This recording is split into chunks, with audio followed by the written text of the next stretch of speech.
Olá, escuridão, minha velha amiga. Eu vim conversar com você de novo, porque uma visão um pouco arrepiante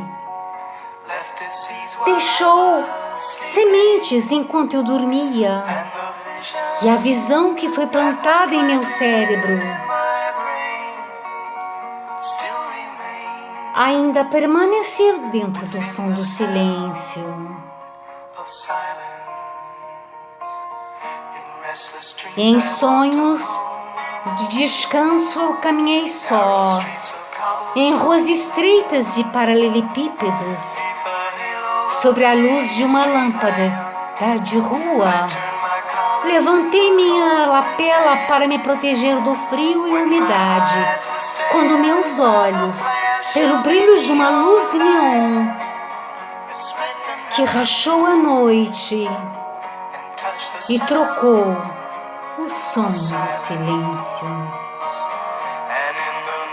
Na luz nua eu vi 10.000 pessoas, talvez mais. Pessoas falando sem dizer. Pessoas ouvindo sem escutar.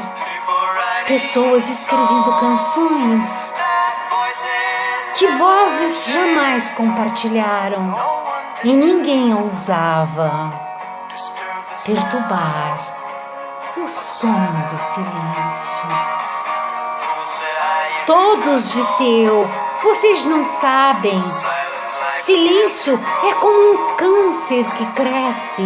Ouçam as palavras que eu posso lhes ensinar. Tomem os braços que eu possa ver e entender. Mas minhas palavras caíram como gotas silenciosas de chuva. Ecoavam nos poços o silêncio.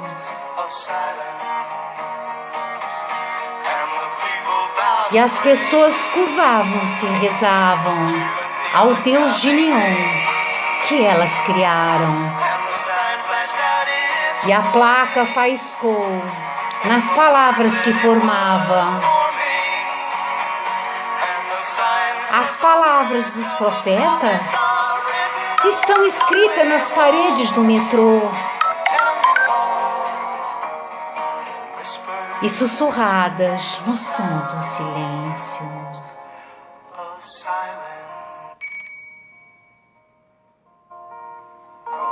The Song of Silence, Simon on the Garfield Cave.